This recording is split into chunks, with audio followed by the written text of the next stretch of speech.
Welcome, everyone. We're very excited that you're here. We're excited that we're here. This is actually a big watershed for us because this has been a long time in the planning. And so we're going to try to give you useful information and explain to you what the opportunity here is, and then spend some time with you on questions. So I want to just introduce quickly the folks who are on the call here. I'm Bill Miller. I'm the Senior Director for Research, Computing, and Data at the University of Utah. And I direct the Center for High Performance Computing. There's Penny Atkins. Do you want to say hello, Penny? Sure, I'm Penny Atkins, Director of Research and Science at Ski Institute as well. I work very closely with the Responsible AI initiative as well as other colleagues at CHPC. And then Madeline, Hi, I'm Madeline Burchin. I'm the program manager for the Responsible AI Initiative. Martin, I'm Martin Chuma. I lead the user services team at the Center for High Performance Computing. Will be the ones sort of enabling you on this new machine. and we have a couple of other colleagues on the call, Robin McGatz. Hi, good morning. My name is Robin Migach, and I'm with the User Services Group at the Center for High Performance Computing. And finally, Callie Reed, putting you on the spot. Good morning. It's nice to see you. We're so glad that you're all here. I'm with the AI office here at the University of Utah. Great. Okay, so what we're going to do is we're going to tell you about this AI factory supercomputer and then about the first call for projects that we're rolling out actually today, and then answer your questions about Redtail. So let's see if this will work. All right. This is what I just said.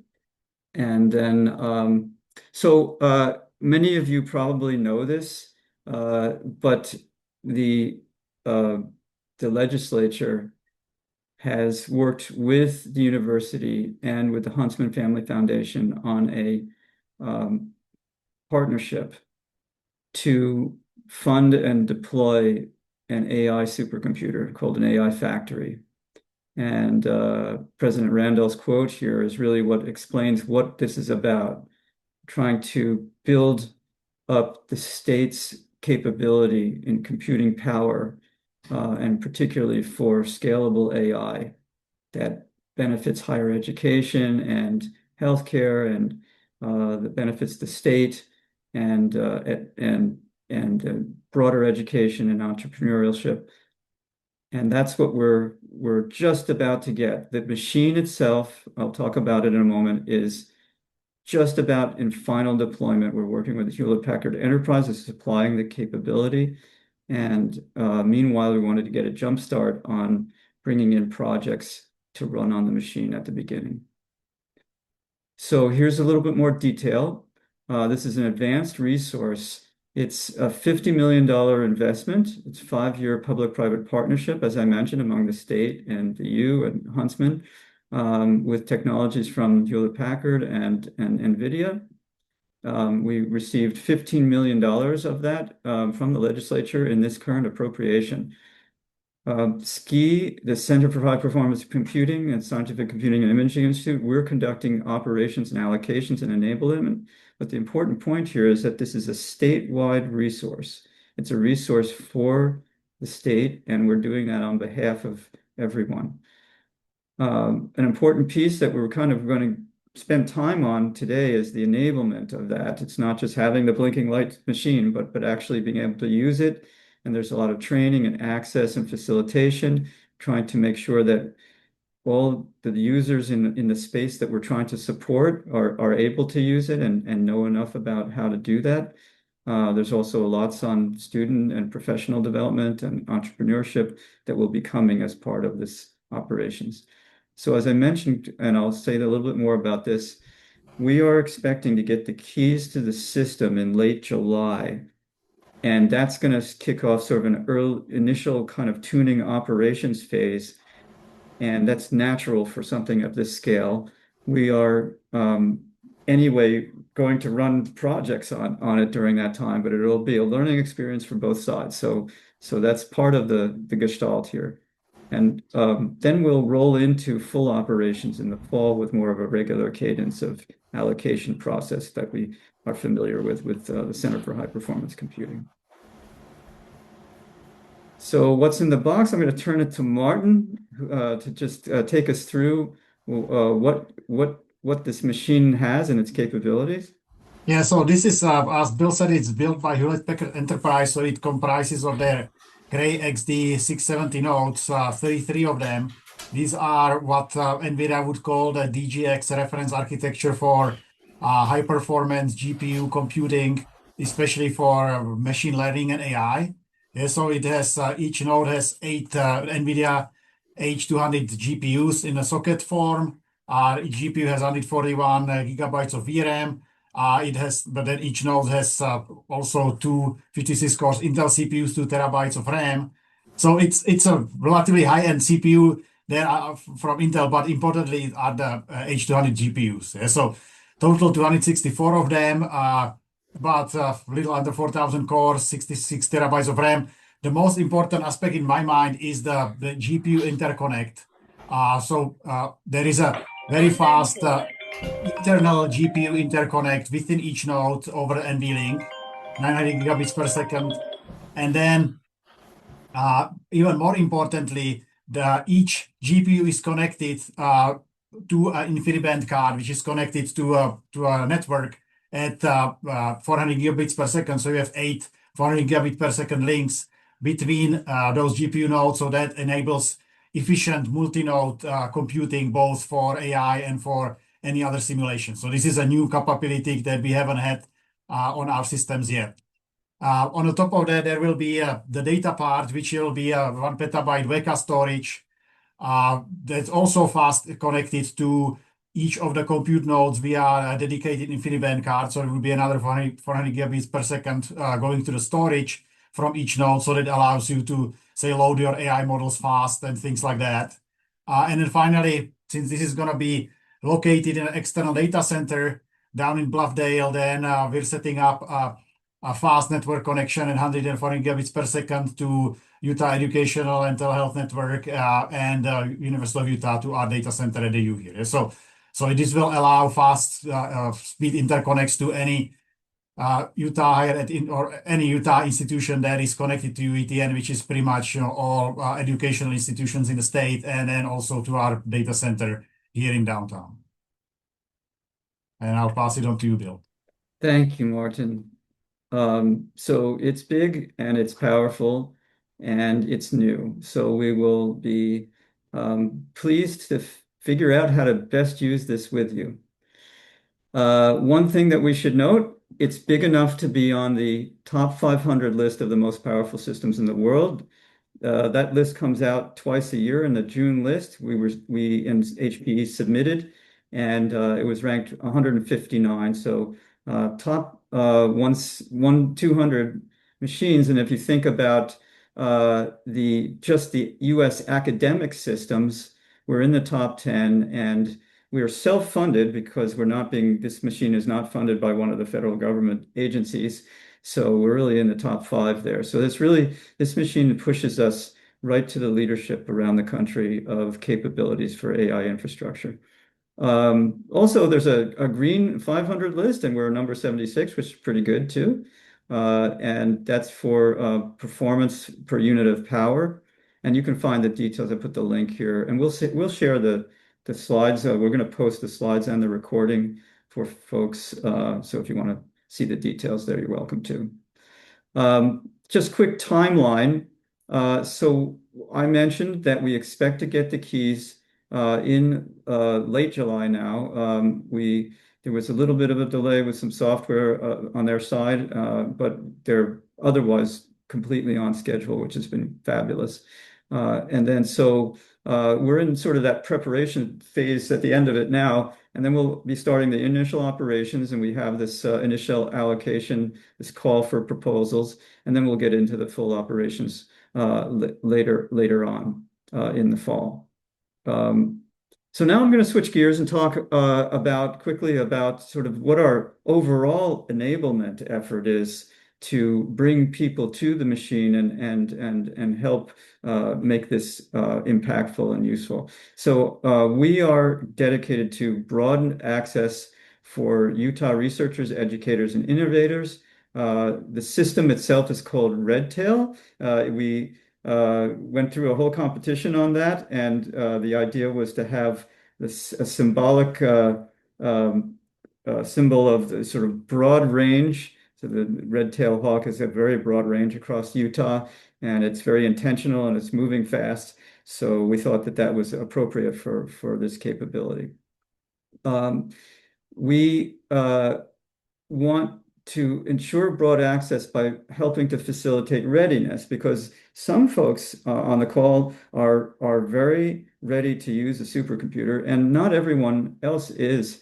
It's have special capabilities. It allows you to do many new things, but it may take some readiness help to be able to make use of the capability. So that's an important piece. We also want to use this in a way that helps uplift respective institutional expertise and workforce development goals. So there will be a lot of opportunities for that. We won't talk about that specifically today, but we also have a governance process that includes a new executive committee of representatives from each of the USHE institutions that we've had our second meeting so far, and trying to ensure that all the needs and gaps across that space are well articulated and taken into account. So access is going to be through things like this defined opportunity that we're speaking about today, and opportunity to propose projects, and then getting into a regular applications process.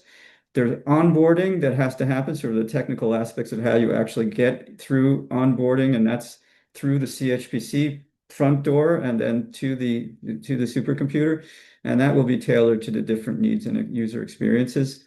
And finally, yes, there is some sort of connectivity and security and access management behind the scenes that we'll be managing there. And importantly, there is training and support. So we already have some training in and around AI. Many of the institutions also have their own kinds of training. There's going to be training about how to use this system. We're working on some workshops to pull together on that. There are also resources that are already available. There's going to be AI ambassadors and liaisons. And the idea is to meet folks where they are and also disseminate the expertise in a train the trainer kind of a way, so that everybody has, gets advantage by knowledge about this kind of a system at scale. So I do want to say very quickly that what we are doing also aligns with things that you may know about around the higher education space and education in general. There's the Pro-Human AI initiative from the governor and the state government, involving a number of partners like the Nucleus Institute and others. We point out there's a Office of AI Policy Regulation and Innovation. It's really the first of its kind here across the nation. We also, at the state level, have a partnership formally signed, an MOU signed with NVIDIA, which is about workforce development. And I put a link to NVIDIA Ambassador Program. And that has been, I think, in place for about a year and a half or so. And it's also a place of synergies because we interact with NVIDIA also in this case with Redtail, and it's the same folks that are on the MOU. So all of that is good stuff. So now I would like to just say a few words about the Center for High Performance Computing, because that is how Redtail is going to be managed. Our center at the University of Utah, a number of folks probably on the call, both at the U and other institutions, are familiar. We provide at-scale resources in computing and data, both in the open and regulated environmental space, and a lot of interactive capabilities through virtual machines. We have a lot of expertise, particularly under Martin's shop and user services, but also across the board technically. And the connectivity and integration parts are very important. So Martin mentioned that we have high-speed connectivity, so the networking aspects often behind the scenes, but it's hugely important. We have a lot of day-to-day operations, and we're also with the Scientific Computing and Imaging Institute at the U, working on advancing sort of an innovation continuum for testing new things. So we will be the platform operating the user side of this system together with HPE and doing all of the allocations and enablement together with SKI and our colleagues that are on the call today. So we'll, it's a big effort that we're trying to do all together.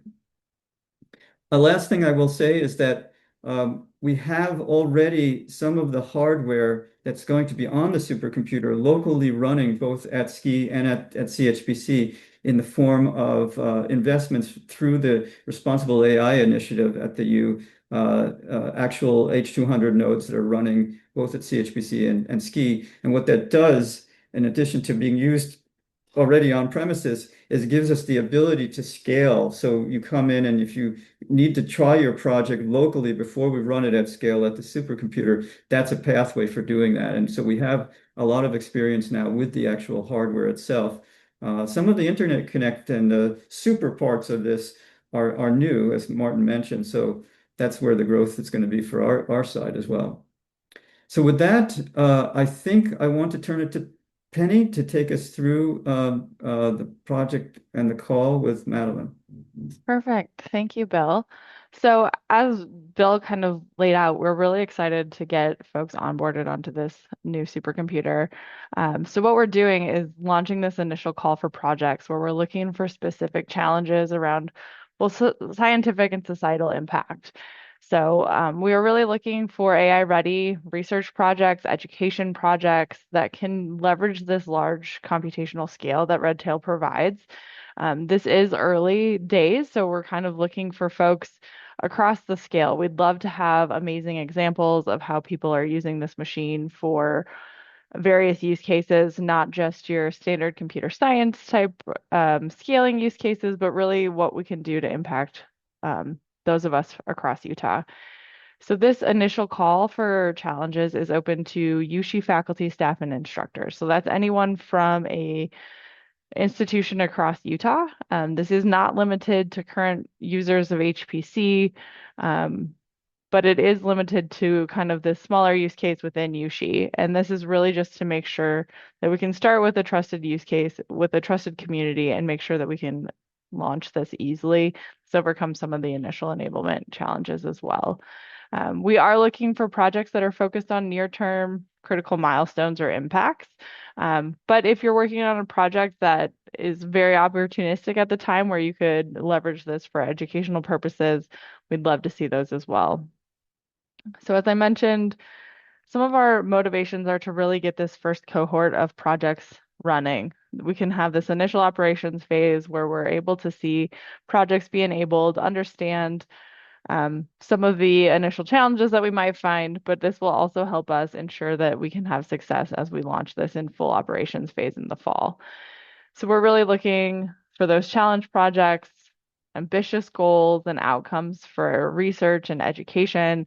We'd love to see things with societal impact that we can say, this machine is something that can improve the lives of Utahns across the board. And in the end, what the goal is to really celebrate what we've been able to accomplish over the last several months as this has been coming online. We'd love to also make sure that this is inclusive, fair, and orderly. So we do have a number of processes that we're putting in place to support this challenge. This is launching today, so it's very new. Go ahead and share the next slide. So I'll just overview how this process works, and then Madeline will actually show the new webpage that we just launched that you can look through and figure out more of the details of the process. But next slide, sorry. So the process is generally that we're accepting these applications. We're looking for relatively short project proposals, less than 3 pages, that outline what you are looking for, what your needs are, what type of impact and technical needs you might have. We will then assess these proposals with a team of reviewers, making sure that this is something that is ready. You have the appropriate data. You may need some enablement through both our CHPC staff as well as a team of AI engineers that we're bringing online. And we'll really be able to understand who's ready to move forward and where are we going to see some major impact in these initial phases. If you are selected for this first cohort, it will be a 6-month project. You'll have access to Redtail. I mentioned the AI engineers and CHPC consultants, but this will really help you run your project. But as I mentioned, this is a very new process. These will be the first projects run on this new supercomputer. So we do appreciate that anyone that's applying for this challenge has patience with us. It's an opportunity for early access, but it's also an opportunity for us to make sure that we can have really excellent service going forward. So this is, I think, a win-win for both sides. But we do ask that you have patience. If you have any questions, if there are anything that you're missing, we do have an email address that we have set up, which is redtail@utah.edu. Feel free to ping that email with any questions that you might have. But most of the information should be on the webpage. So as Madeline will show you, just make sure that you're reading the call carefully. We've tried to outline everything that there is, but at the same time, don't hesitate if you can't find information. The other thing to note is that as we are collecting these projects, we will assess them of whether or not they're ready for the challenge process. If they are not, we will move them into the queue for the regular allocations process in the fall. So just if you aren't selected in this first cohort, it doesn't mean that it's not an appropriate project. It just means that we don't see the match of readiness and availability. And so feel free to submit whatever projects you have on mind, and we will evaluate them, and hopefully we can get some of your amazing work highlighted on this machine right away. Then I will turn it over to Madeline to give a tour of the webpage. Great. Thank you so much, Penny. So here you have the web page with a detailed overview and detailed instructions. The overview of the program here covers a lot of the information that we have covered so far in this webinar. But to reiterate a reminder that Penny touched on, please read each part of this page carefully. If you could scroll down, we have several submenus in this accordion menu here. So it overviews available resources that you can propose, goes over the eligibility and readiness requirements, specific components to include in the application, detailing some of the specific forms in the application form, the submission form that we'll see down below. So it includes all of the details of what you should include in your project description, and just relevant information for you to supply context for that description. The expectations on the project leads and the teams. So what this will impact your submission as well, and what follows after you submit if your project is selected. It overviews the selection criteria and process. So these are the specific criteria that our reviewers are going to be looking for in each of the projects. And we're just highlighting this. We're going over very quickly, but highlighting it so that you can go over the text in detail. This button right here, this red button in the center, will bring up an email to that redtail@utah.edu email account that Penny just highlighted. So if once you have reviewed the information and you have any further questions, please feel free to reach out to that email. And then following this section is the actual form right on this page. So the lead proposer will fill out their first name and last name, their institution within USHE, a department, and your institutional email address. The additional team members menu you can select, the default is 0 if it's just a single lead proposer. You can select all the way up to more than 4 team members, and it will display the same information as the lead proposer for each of the team members. And then if you have 4 or more, we ask that in this additional team members field, you supply the same information as the other team members, just in this text format in that field.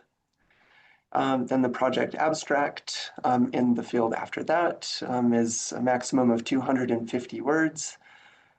And then you will upload the project description, the details about which are above in those instructions. This format can be a doc, docx, or PDF. So one of those 3 file formats. And then you complete the CAPTCHA, hit submit. And once you do, and have filled out all of the required fields, so we can't show you the confirmation message right now, but you'll get a confirmation message there. And that is the page including the form.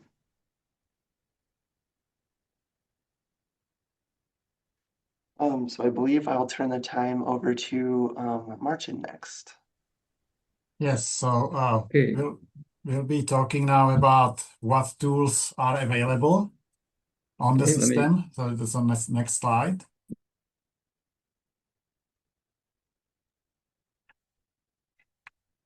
Let's see. Yes, so our plan is to have people to be able to access the NVIDIA catalog in the first place. So there is a list of containers that NVIDIA provides to run various AI workloads, and not actually necessarily just AI workloads. They have, like simulation programs like NAMD or LAMS, GROMEX, and things like that as well. Then we are planning to bring in the software stack that we have in CHPC. So we will be mounting what we call the sys branch, which is basically our applications with all the environmental modules that we're using. So we will have available the AI modules that you might be familiar with at CHPC, like the deep learning module.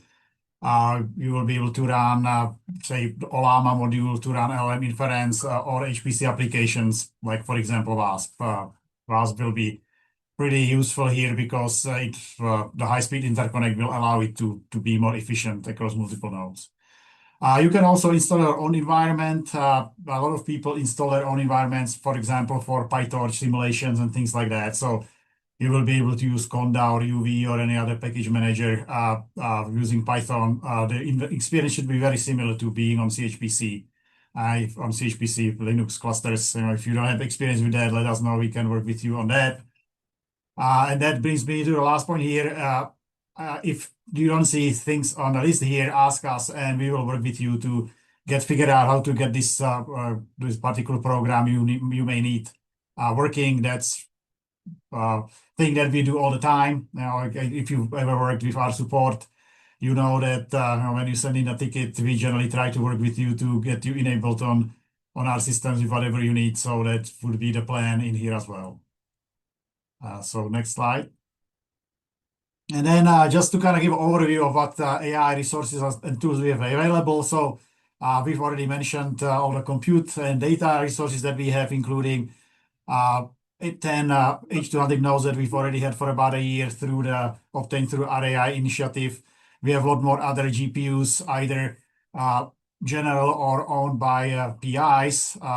We are offering for you to purchase compute service over a multi-year period. There is a change we've just enacted from the original owner purchases, but the experience will be pretty much the same. We have the high-performance storage that you can buy, and we also have virtual machines that we can set up for you that come at a cost as well.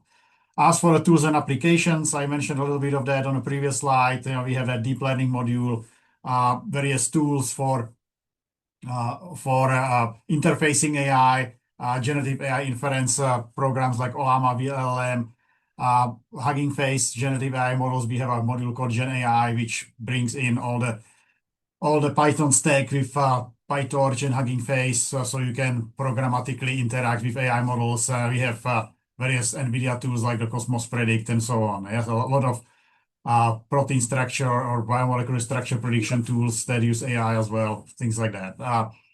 We are working on coding agent tools, and actually, I realize here I should have changed this slide. We just got that approved on Monday by the AI office, so we do have agents available now. That includes Claude, Codex, anti-gravity, and our own open code that we're running sort of experimentally on our systems. So we will be definitely at least having the commercial agents on the new system, and we're hoping to create some sort of inference service that will be more scalable on in the near future. So we will plug in our own models underneath. By our own models, I mean open source models that we run on our infrastructure for the various agentic or AI enabled workflows as well. We support classrooms.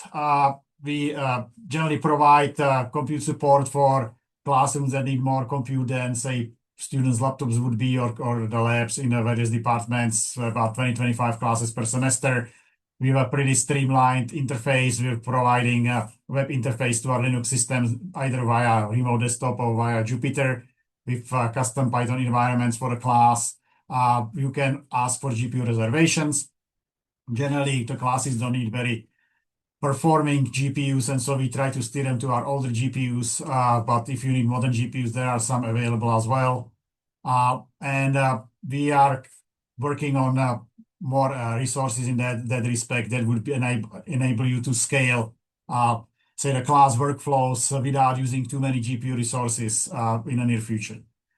And then finally, we spend a lot of time working on various learning opportunities, or creating classes for or lectures for our users to learn how to operate our systems and how to use various tools. So I should just, or I'm just highlighting here the AI trainings that we have. We have classes on how to use GPUs, how to program GPUs, how to use deep learning and AI and coding agents, and most of them are live, or pretty much all of them are live. So keep an eye on our announcements on the next fall semester's offerings, plus whatever's left of this semester.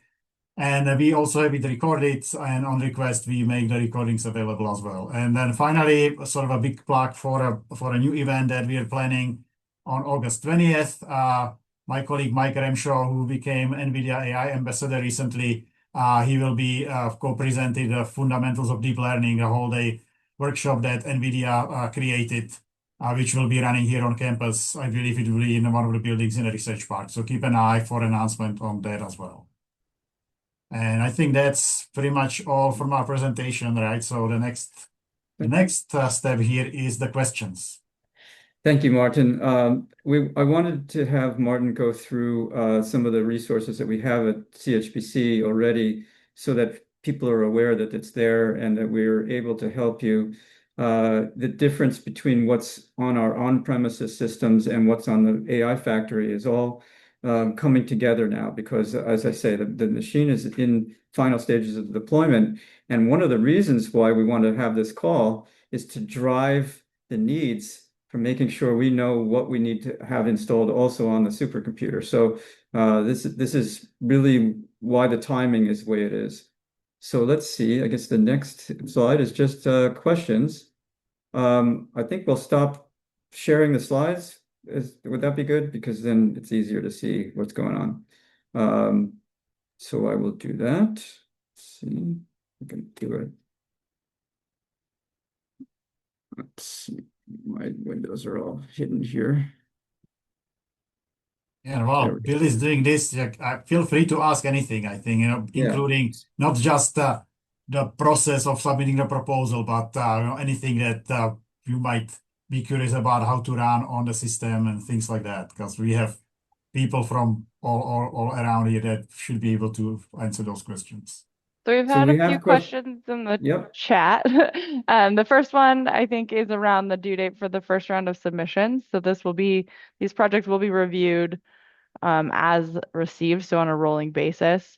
You're welcome to submit initial projects anytime. We will close this once a sufficient number of projects have been received and onboarded, though. And so, as mentioned before, these will be rolled over to the fall, but you're welcome to submit at any time.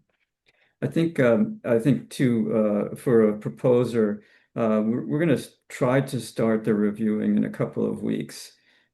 So it is rolling. So we'll be picking them off as they come through and putting them through the review process.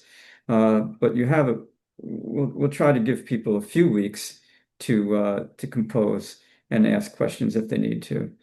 Right, Penny?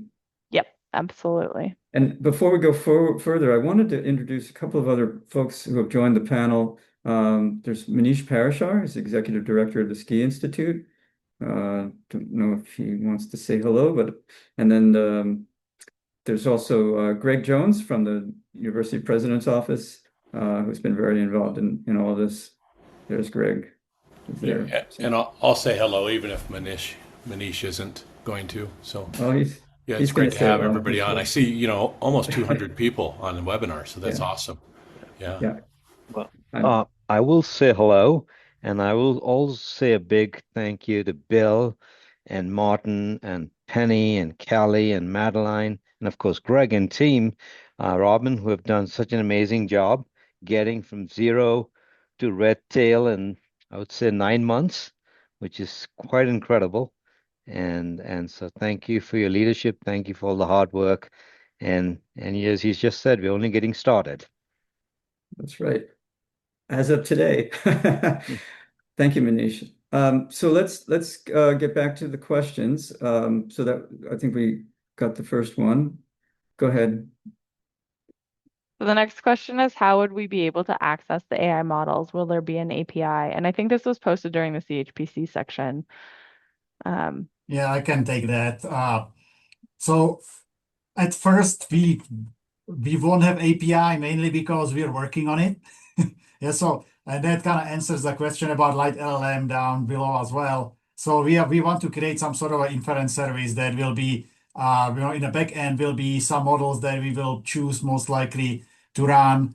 In the middle would be something like light LLM, and in the front end would be API access or some GUI access like OpenWeb UI or something like that. Yeah, so we are sort of working on a blueprint on that right now. We will need to figure out how the architecture of the machine will actually. I mean, we kind of know the architecture should support it, but we'll need to figure out, what virtual machines will need to run what and things of that sort. And so once we get our hands on this machine, then we will start working on that. And so I'm kind of hoping, optimistically, sometime in the fall we'll have something like that available. But we'll just have to see, how complicated this will become, and mainly the staff availability, because we have a few other sort of hot projects that our staff is working on, and so we'll need to figure out the priorities here and sort of assign people to it accordingly. But I think the fundamental point is if you need something as part of your project, put it in the proposal, because we're going to use those requests as drivers for what we know we need to do. So we may not be able to do everything, but definitely put in what you need. Yeah. And I will add one more thing. You can create API access yourself right now. It's not super difficult. So you basically grab a GPU, start up the LLM inference service there, like the Olama, and then the Olama provides you API access, and you can just talk to that. So it's not very secure, it's not very scalable, but for a single person, it's doable. Yeah. So if you do have a proposal that you want to do something like that, feel free to submit it, and we can work with you to set you up like that. I would call it temporary, but it's workable. If we can on the AI factory. Yeah. So the next question. Maybe I'll take it's Justin's. For new Redtail projects, does this include use of additional file storage and/or new CPU nodes, or is this just the access to the GPU nodes? No, it's the whole system. It's the Redtail supercomputer system and the storage. And so one thing that I should point out for everyone who may not be familiar, this is an allocation model, what that means is it's not forever. You will get if you are selected, you have 6 months to do your project. You'll get 6 months of allocation on the machine, which means that's when you'll do it. Same thing with the data. So it's not long-term data storage. It's for this project. And that's how we'll put multiple projects of these challenge projects on the machine.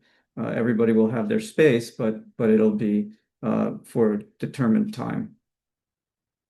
Maybe I'll add my comment to this and answer the AlphaFold 3 question as well. So basically, it's just GPU nodes, but they have a lot of CPUs. So the possibility is if all the GPUs will not be using all the CPUs, you will be able to run CPU only job. Yeah, so it will be a possibility to run CPU only job. So you can run, let's say, the MSA alignment for AlphaFold as a CPU only job using the fast VK storage that's out there. So that actually should be probably faster for the jackhammer or something like AlphaFold 3 than what we get on our systems.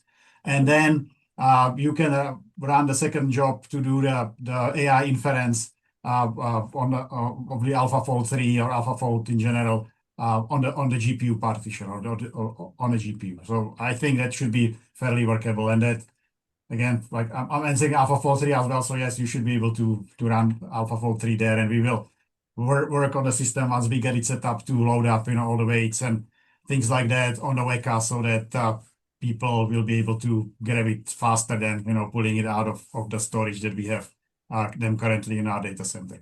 Thank you, Martin. The next question is actually a really important one. Is the new supercomputer HIPAA compliant? And as it says actually in the call text, this system is an open system. It does not support sensitive data or compliance, whether it's at HIPAA or the NIST 800. We have the ability to support those projects on premises at CHPC. So if that's what you need, you should put in your proposal, and then we will deal with that, or just write to CHPC and we will address that. That's an important aspect of what we do, but this particular machine right now doesn't support that.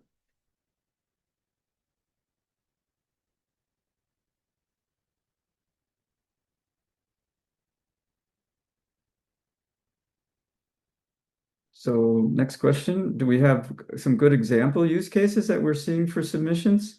This is a great question. We are looking for your use cases, but typically with AI, it's training a model, training a foundation model, doing inference on a model, experimenting with interaction with a model. So there are many different ways to go about that. What that means also is if you're training your own model and you're going to do inference on it, you need to bring your data. So as Penny pointed out, the preparation of your data is going to be something that's very important here. When you submit, you should have data that you could show as demonstrably ready with limited assistance to be used for AI for this call, because we're really trying to support challenge projects in this first call, but also run relatively fast.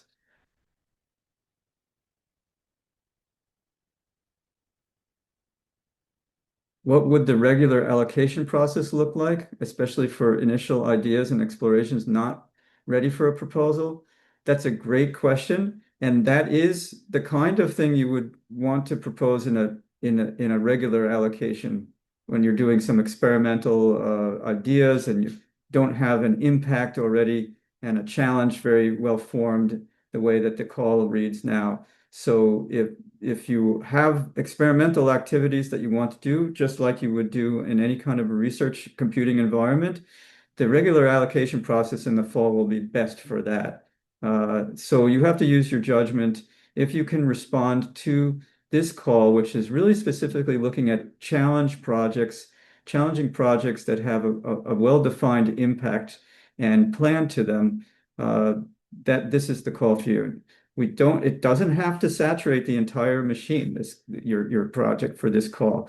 The scale is really relative, and there are some institutions that, as I say, their scale is smaller, what they're used to is smaller, but the point is that if you can do something with this computing capability that you weren't able to do before, we want to hear your challenge project. Yeah, I will just add that there are other opportunities to get onto GPUs through CHPC, right? So we have the RAI nodes that you can ask us to access, and we also have what we call a small allocation, which enables you to get up to 300 GPU hours per quarter on our other GPUs. which we more or less grant, by request. We just quickly review your proposal. It doesn't need to be very long for that. So I would encourage you to look into that for sort of a proof of concept kind of work and looking in trying out things, and then that can help you to figure out how you want to scale up to proposals like this one. I will also say you may be able to do some of that prep work on your local resources at your institution, knowing that you might have the opportunity to then scale. So because this is really a whole of USHI and a whole of state kind of effort, that's the executive committee that we're working with. People know their respective institutional capabilities, and we want to make sure that people leverage those in the process, because it also brings the technical folks at the institutions more familiar with, okay, well, what does that mean to scale? Where are we going to go? We'll go to Redtail. How's that going to work? And so I encourage you strongly to work with your also local institutional resources to plan projects that you want to eventually put onto the system here.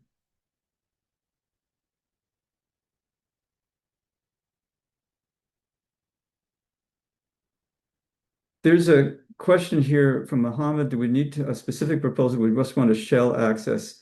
You cannot have shell access to the supercomputer. The access will be through this call or through formal allocation process.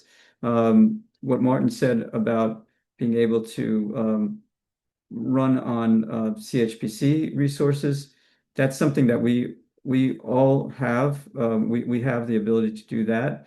The questions, it's new to us. We have a number of institutions who are familiar with working with CHPC, Utah State and UU and Weber have all had users.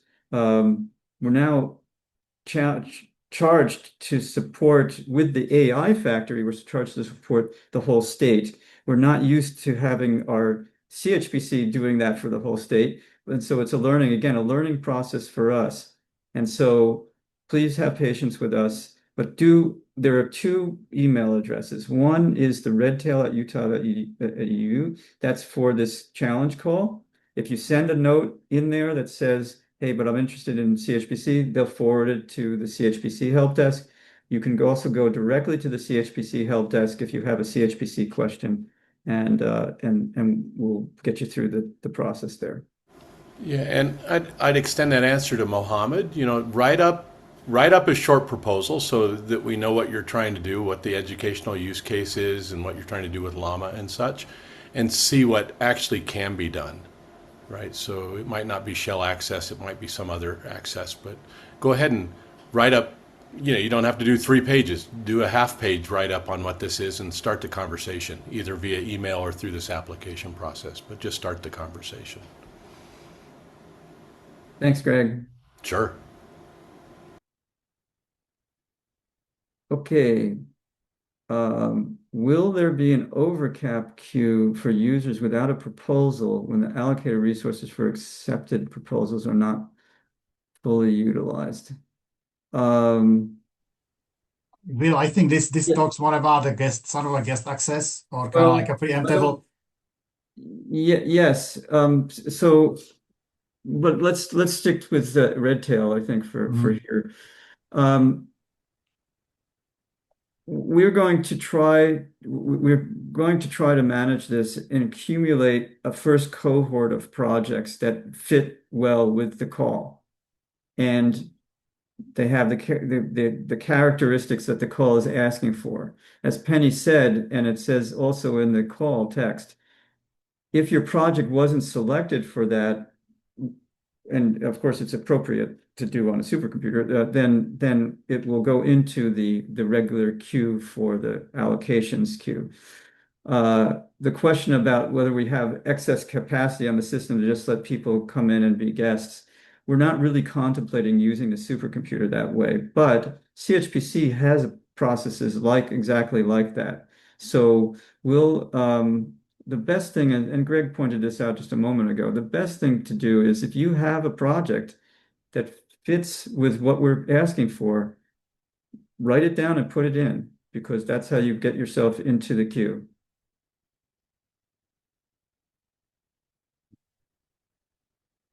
How many proposals can one PI submit?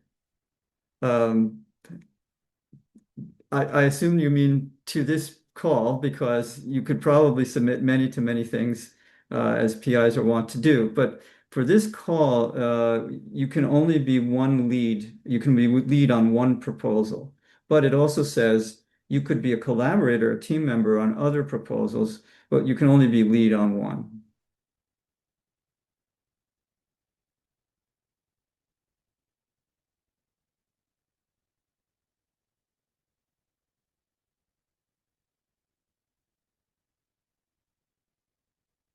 We've answered many questions, but there may be more. So don't hesitate. And if you don't feel that you want to ask the question during the webinar here, definitely write to us on the Redtail. I think one of the things that we'll probably do is, as we get sort of repeated kinds of questions of this kind, we'll try to put a FAQ together and put that out as well associated with the call so that people can take a look.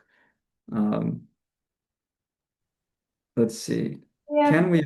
one more question. Yeah. It's like ZU asks, can we amend our proposal later to add new collaborators?